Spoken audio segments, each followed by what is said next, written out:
So there's a question here. I'm going to just move along because there are a lot of questions here, and we're not going to get to all of them. But I'm going to cluster a little bit. And this, any of you can answer this.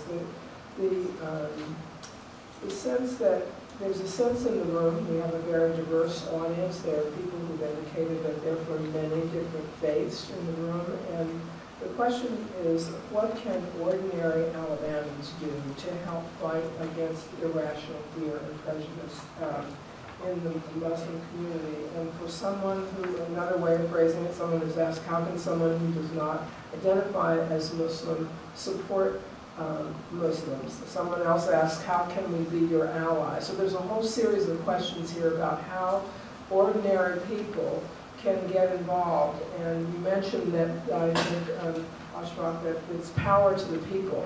So in this moment in time of transition to new demographics and this heightened sense of fear and threat that is perceived by Muslim presence in our communities, how can people, ordinary people, like those of us in this room, be an ally and get involved to help counter this movement of hate? I think I'll better equipped to answer this question in a way where the first word that comes to me is engage.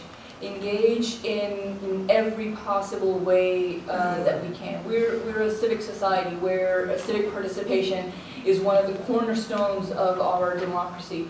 And this is something that we take for granted to an extent where when Trump comes to town in Birmingham, he gets away by saying that you can ban all Muslims from entering the country.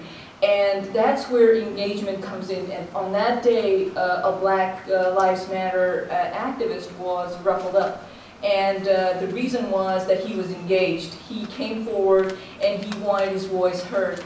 And people in this room, just by mere fact that you are here, are participating in that engagement. And this Islamophobia, in which I believe actually is part of a bigger problem that Mark, points us towards. There's more to this right now. I believe that Muslims are probably in the line of fire, and a lot of other things are happening that tend to target or paint an easy target that is Muslims. So people who are seeing these issues rise in their communities, first and foremost, you should reach out to your representatives. Know who you're voting for. Know the person that is standing or representing you in your communities. If you do not do that, you are doing a disservice not just to yourself, but to me. I've moved to the United States in 2002. This was right after 9/11. And I can say that this past Sunday, I took my oath of citizenship. And I could not have voted. I could not have voted until this election year. I am looking forward to it. I looked forward to it last election year. I looked forward to it the year before, the 4 years before, and the 4 years before. I've been here 3 election cycles, and I have not voted once. So your participation for the likes of me is extremely important, not just for me, but for yourselves. And I say this because I am, and there are people like me, across America. And the hard part is that people like me are not able to vote the countries we originally belong to. I'm Pakistani. I'm a Pakistani American now. So I couldn't vote in Pakistan. I haven't voted since I was 18, and I have yet to vote. So I believe that is one of the most essential ways of participating, of engaging. And then the other thing I think you can do is engage with minorities, engage with people of other faiths.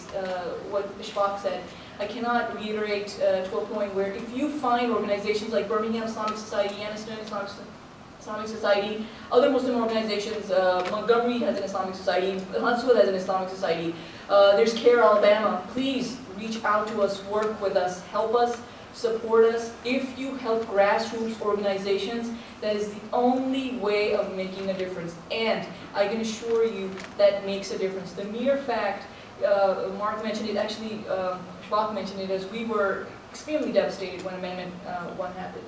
And we were working on behind the scenes to try to make sure that that did not pass. Unfortunately, we could not do enough. And one of the reasons I think it's even more important is that we could not make it happen.